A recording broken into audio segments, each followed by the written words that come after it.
Hi there, and welcome to day 8. And I want to talk a little bit about the body today and moving the body, but not in the usual way, because of course we all know about exercise and why it's good for us. But I actually want to talk about the connection between our emotions and the body. And there's a lot now that you can hear about, like somatic release and things to do with somatic therapy. And so I just want to really touch on kind of what it is and why, and give you a few ideas of how you can use it. So let's start back with emotions. And the very word emotion is like emotion. So that gives us a clue that to process them, we kind of can use movement, because the emotions are supposed to kind of flow through us. But what often has happened to us through our lifetime, starting really young at childhood, is that we've learned to stuff down the emotions and learn to repress emotions. And so that's the opposite of them being in motion, right? They're kind of stuck and jammed inside. And I think a lot of this has stemmed from how uncomfortable we are in our society dealing with other people's emotions. Because how many times have you heard, or maybe even said, don't cry, don't be upset? Like, we often use this kind of language, and we've definitely had it being used with us. And it's not because anyone's intentionally saying, hey, repress your feelings, but there's just a general level of discomfort that we can have around other people experiencing strong emotions. You know, even the anger, calm down. And there's nothing more irritating, is there, than someone telling you to calm down when you feel the very opposite of calm. It really doesn't help, right? And so it's about allowing ourselves and others the space to feel emotions, because emotions are actually amazing, and they actually are there for a good reason, not to be pushed away and squashed. Okay, so when we do squash them, when we repress and try to push them down, a couple of things happen. One of the things is that it's not supposed to be there. That trapped emotion is not supposed to be trapped in there. And so it can really cause lots of physical problems. So the word disease is dis-ease. So it causes dis-ease in the body because it's not being moved through. It's not an emotion in emotion, right? So it's really not good for us on a physical level, but it's really not good for us in terms of the way that we think, and in particular the beliefs that we hold. You see, when we were young, when we were like 0 to 7, we're like little recording machines going around watching everything that happens. And often we have some very strong emotions in that age because we haven't learned to repress them fully at that stage. So let's imagine that I'm lost in the supermarket on the wrong aisle to my mum, and I start to feel anxiety and fear and these strong emotions. And in that emotional state, and especially such a young little person who's not got the power evaluation yet, you can make some beliefs up, like I am alone, everyone abandons me. Like, you can make these beliefs up and you don't even remember that happened. But where there's strong emotion, usually beliefs are formed, and particularly when we were younger. And the problem with that is that these beliefs then get reinforced and consolidated throughout history. And I often compare this to a book. So that's the blueprint that goes in 0 to 7, and then they photocopy through the rest of the pages of our lives unless we question them. And so when we start to work with moving the emotions out of the body and we release the trapped emotions, we can often see the real truth of what actually happened with our adult eyes once the emotions kind of released. But while the emotions there trapped in the body, and we've literally got heaps of emotions trapped in the body, we just don't remember all of them. We might remember some really strong moments, but we don't remember all of them because it's happening all of the time. Then, some of these really strong ones that have got beliefs linked to them, you don't even realize. And those beliefs are really running the show. So that's what I do in my one-on-one sessions with people. I use timeline therapy, and we go and we release the trapped emotions and we revisit this kind of root cause of where this belief took hold, and then we work to eliminate it or diffuse it, like diffusing a bomb. And so yeah, so these limiting beliefs are another thing, as well as the disease, why we want to really get rid of the emotions that are trapped in the body, because really it's not serving us for them to stay there. You see, this program that's running with all these limiting beliefs that are often based in these trapped emotions, this program is running the show so much that pretty much 95% of the time we are unconscious, we are sleeping, and we just don't know that that's happening to us, right? So we're just going along, we're following the program. So we can have like our conscious objectives and goals and things that we want to do. We're like, yeah, I want to choose me, I want to drink more water, I want to do this, da da da. So we can want to put all these good things in place, these new like habits, but the old pathway that's really well trodden is like a massive highway. I call it the hell way. It's the well trodden route that really leads us to more of the same and suffering often. But we're trying to forge this new path over here, and it's a little bit like, you know, have you ever gone to the beach down one of those little ones where there's still weeds growing through, and it's very like a little pathway. It's not very wide, and it's not even hard, it's not even easy to see it. So when we start to have emotions in the present, it can really hinder us to even find the pathway that we want to choose, and we end up going back down the hellway highway, right? So emotions in the present, if not dealt with, also don't help us to forge that new program as well. So not only do the old trapped emotions take us down the hellway highway, but the new emotions that are not dealt with also push us down that, because we are, you know, we're just not dealing with what's actually going on because we're asleep. So it's not even really something we can be fully responsible for, because we don't even know it's happening. Most of the time, the program is running the show. Then what we do is we go, oh my gosh, I'm such a lazy person because I didn't do that. And we start to compare ourselves and say, look at this person over there, they did better than me. Very much like I was talking about in the first session of this series. And we really start to think that we are the problem until we realize that it's the program that's the problem, and we are fighting against the program because that's making the call because we are asleep. So what's great about emotions is, for me, I think of them like an alarm clock. They are like the alarm clock that wakes us up out of the slumber, because we actually are connecting to the present. Like there's nothing like being in an emotion to be present, right? Because that you're really right there with it. So when you are feeling an emotion, you really are present. And that means you're not sleeping anymore.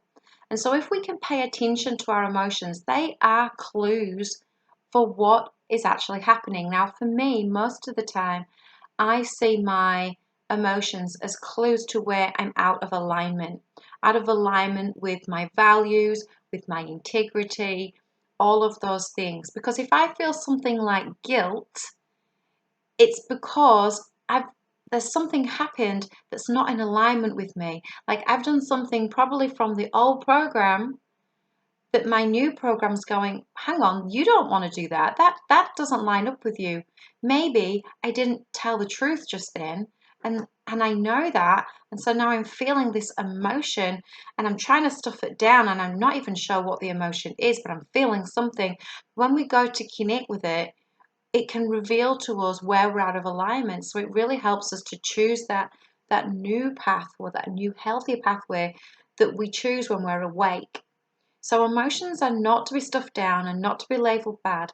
None of them, not even the ones that seem like they're negative, like anger and jealousy and all of those, because they are clues to something to pay attention to. They're clues to, oh, there it was in my old program, and I don't want to do that. I want to go over here.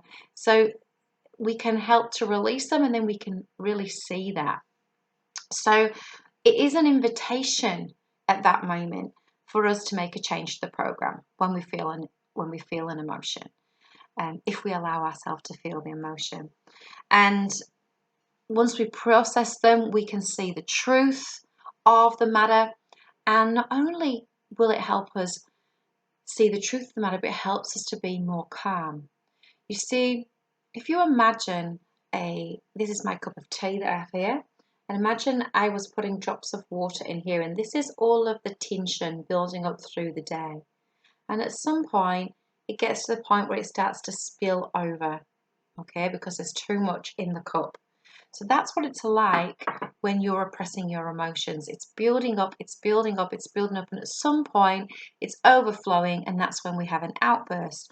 That's when we snap and we say something to someone we don't want, or a bit grumpy or whatever.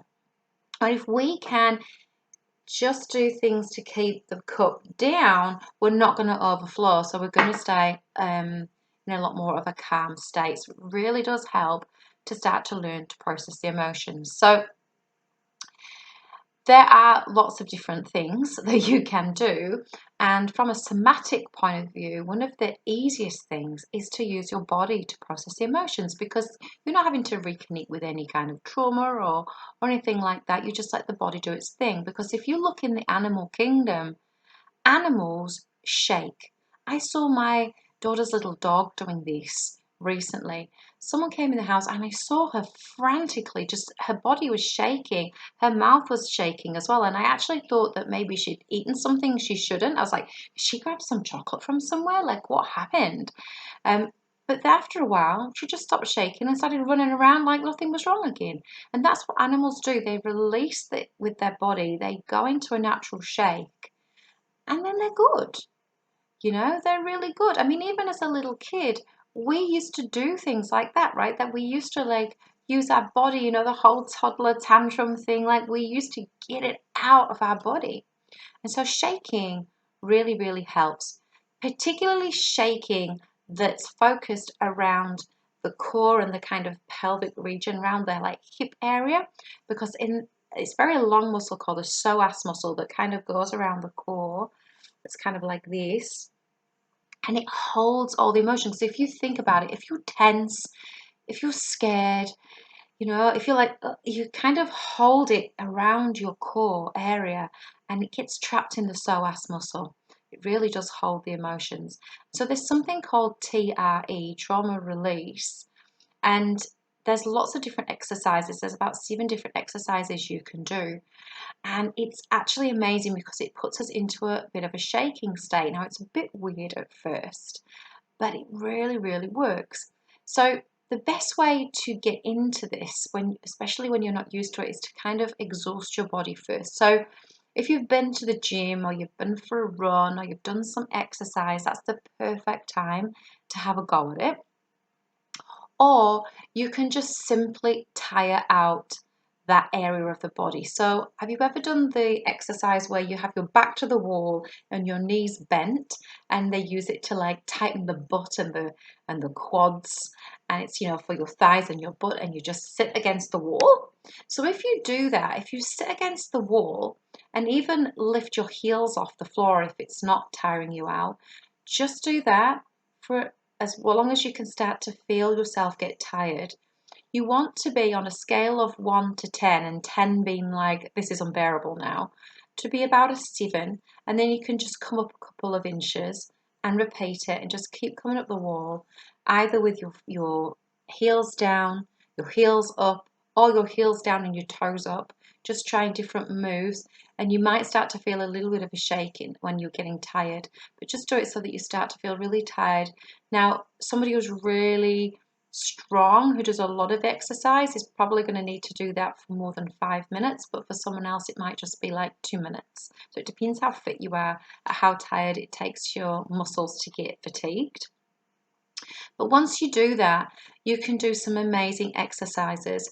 For example, there's one where you can sit on your bum on the floor and put your heels together and your soles of your feet together, and then you can kind of lie back, and then you lift up your pelvis. So you're in a kind of like crab position, you're like in yoga, and you just lower your knees to the point, or raise your knees to the point where you start to feel the shimmer, the shake.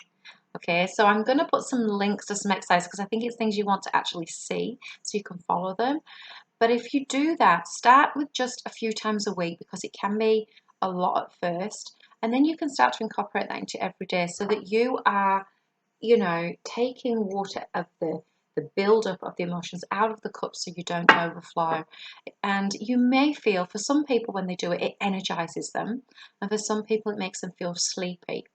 And so if you're a person where it makes you energized, then you might start to do this in the morning. And if you're a person that makes you feel sleepy, you might start to do this in the evening. If you can start to incorporate this into your daily routine, you'll find that it really does release, because all that tension really creates a problem in what's called the fascia, which is it's like a system throughout our bodies which is connected, and it connects with the muscles, and it can cause you a lot of pain in your body. So if you're someone who has a lot of pain in your body, this could be amazing for unlocking that. By releasing the emotion, you will actually take the stress and the tension off your muscles, and it could be really revolutionary for you.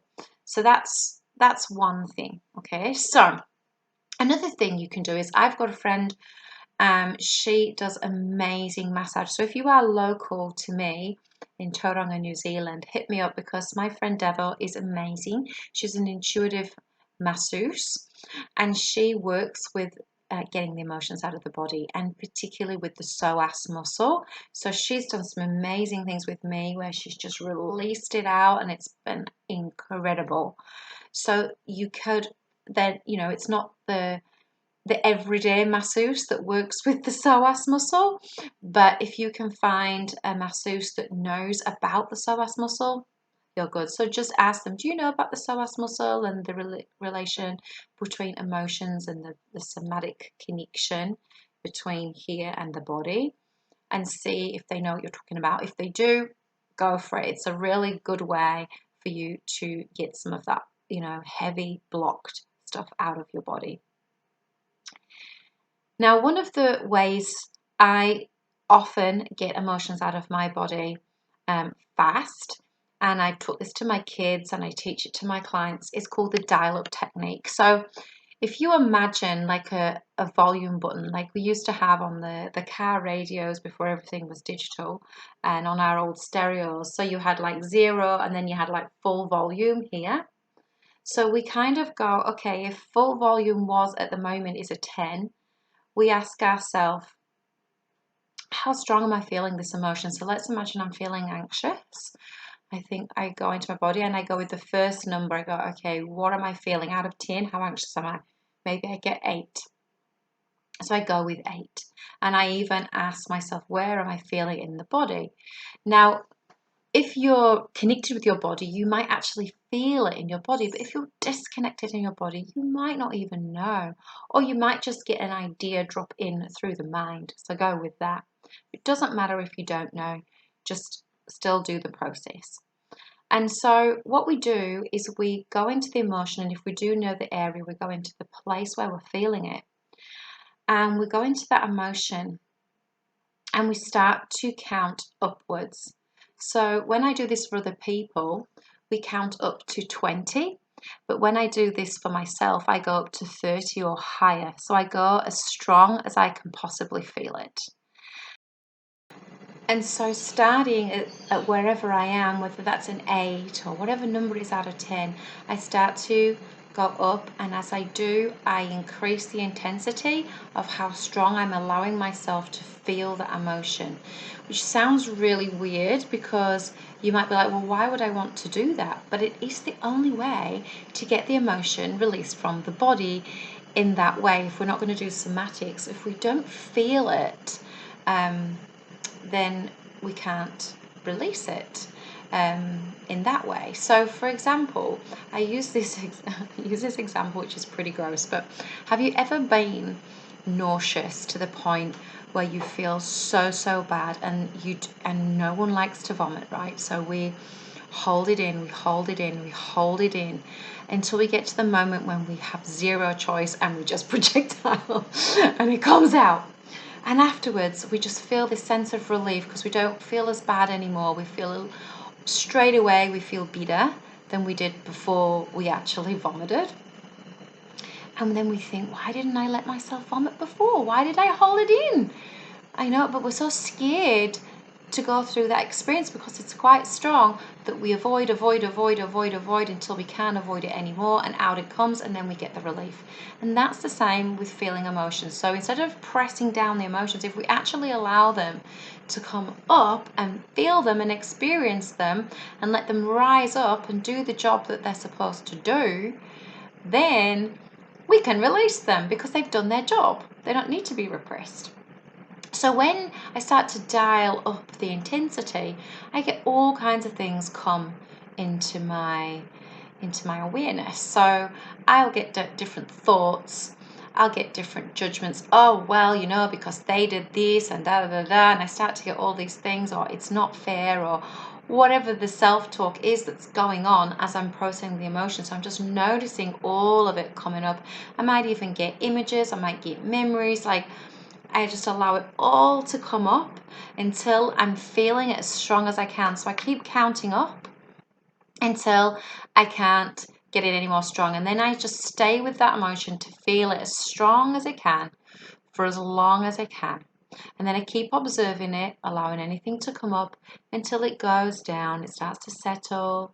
I'm still aware of it, but it's going down, it's going down, it's going down. And I stay with that until it's completely gone and back down to a zero. And it's not something you can rush. It might take you a couple of minutes.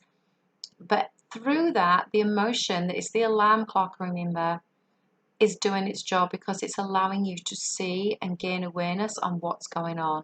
And you'll often resolve so much just by going through the process. So not only are you not allowing it to jam and get trapped in the body, and you'll realize that some of the stuff that is going on isn't even true.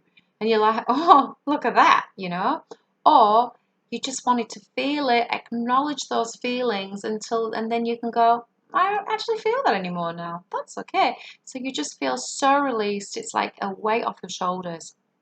So again, you start with however number you are out of 10. You imagine, say, 30 is the maximum on the volume, and you just count up and you just keep dialing up that emotion until it's getting stronger and stronger and stronger until it's as strong as it can. Allow everything to come up and then just let it subside and stay with it. Don't escape. Stay watching it. If you kind of daydream off, come back to it. Where am I now? Where out of 10 am I now? With my anxiety or whatever emotion you're dealing with, and just let it go down. And it's incredible. And if you are somebody who's a little bit emotionally numb, where you don't feel things in your body as much, and I'm one of those people, I've had to work on it a lot, then this process can really help you to start to feel again.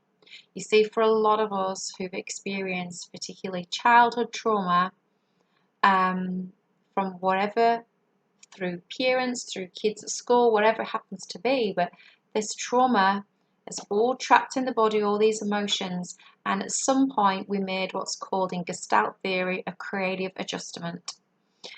So it's where we just decided that this would serve us better. So it's a bit of a survival tactic. So we just decided not to feel as strong because that hurt us. So to protect ourselves, we just wearing that coat of armor, like I was talking about in the first session.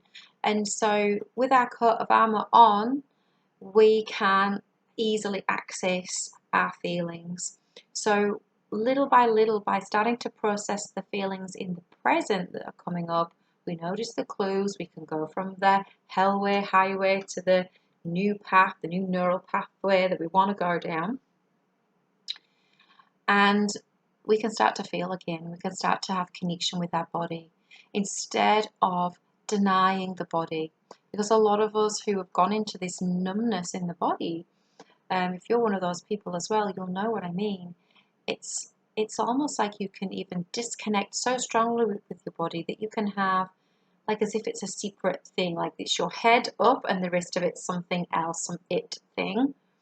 and we can even have a lot of dislike for the body and not really own it and say not very nice things about our body as well. And so it's really nice to be able to reconnect. Now, the last thing that has been very helpful for me in dealing with my emotions as well has been inner child healing. And it's a thing I do again with my clients, but there are a lot of other people that deal with therapies to help you reconnect with your inner child. But you can, if you feel, if you're not massively traumatized, it's something you can do with your, on your own. But if you're feeling like it's too much, then definitely go to a professional to help you. So you've got that safety and you've got those resources and anchors in place to deal with it. But for me, that little girl who repressed everything, who didn't feel safe to express her emotions, like it really, for me, if I expressed an emotion, at the very least, I was going to get a lot of judgment. At the worst, I could get a beating. So, I just learned, like, okay, if I cry a lot, it's going to get worse. If I shout, that definitely isn't a good idea. Like, so I just need to keep it all locked up inside, right? So I did, and that was a creative adjustment that I made. And so my little inner child, my little girl, just felt abandoned, completely abandoned. I, I wrote a post about it a while ago called The Long and Winding Road, because that song came on after I'd been doing an inner child healing session with my own coach, and earlier last year, about a year ago nearly. And that song came on, The Long and Winding Road by the Beatles, and I just saw this image of this winding path, and the words were just perfect about, I left you there a long time ago. Don't leave me here waiting at your door. And I felt like the door to my heart was kind of locked to her.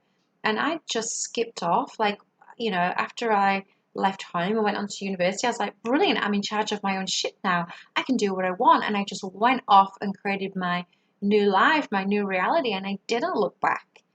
And I just was like, no, don't need to go there, you know? And actually, when I reconnected with that inner little girl inside who didn't feel seen or heard, who didn't feel safe to express, it was massive. I remember just letting out massive battle cry screams, which sounds crazy, but there's a lot of release through the voice as well. So it's not just the movement in the body, but the sounds out of the body. And I just wanted to scream because I couldn't scream. Like, I wanted to scream when I was a little girl. Sounds really dramatic, but I couldn't, to the point where I remember being so scared to make a noise of anything that when I was so angry with feeling like this is unfair, because maybe I got like a good bash and I didn't feel it was fair or justified, I used to go to my bedroom and such a fit of anger, of injustice, but I couldn't show that emotion because I would have got more of that. So I grabbed my pillow, I put it between my teeth, and I used to grip my teeth and pull the pillow away and have like a silent rage, which I guess was better than not releasing anything, but I never got to scream and I never got to shout. So when I reconnected with my little girl, like, that's what wanted to come out. All the sound that I never let out, like the voice that had been blocked, completely blocked here. So doing inner child healing can really help you get those emotions out of the body, and reconnecting with inner child is amazing anyway. And it's all about integration and integrating with all the different versions of us, because when we say inner child, that sounds like there's only one, but there's obviously multiple infinite versions of our childhood self and our adult self, right? So we've got all the different versions of us in every moment of our life. And so reconnecting with the inner children, if you like, is probably a better phrase, because we were different at 3 to what we were at 5 to 7 to 12 to 15, So I think it's really good. So I will pop some links below for the TRE exercises as well. And if you are somebody who wants to delve into this further, you can hit me up if you want to have a one-on-one session, and I can let you know about how much that is and how the process works. I don't recommend one-off sessions because usually we're just scratching the surface. So if you are keen to get into this work, you might want to, whether it's with me or someone else, please don't just go and have a one-off session, because it's the equivalent of, like I say, in the beauty industry business that I've had for 11 years now. It's the equivalent of going for a facial once a year and then wondering why your skin's terrible because you don't look after it every day, right? So, or it's the equivalent of having a really amazing meal that's so healthy and then wondering why when we eat Mars bars the rest of the week we're not losing weight, right? So one-off sessions, it can give some relief, but really if you're wanting to go into some real healing, you want to have a handful as a minimum of sessions, and you can space them out to whatever feels for you, but that's what I would recommend if you are keen to do that work. So yeah, I hope that this has been enlightening for you, and I hope that you can go and have a go at the TRE exercises. Remember to tire out your body first, and any feedback that you've got about how that was for you would be great. I would love to know. So I will be back in the next session, and then we will have a little break, and then I will go into the outside sparkle stuff of the self-care. So if you are one of those people that have been taking part in the series, please let me know, because I will need to post you out some samples to use so that you can take part in the skincare, because maybe you don't have that stuff at home. Anyway, I loved hanging out again, and I will see you again next time.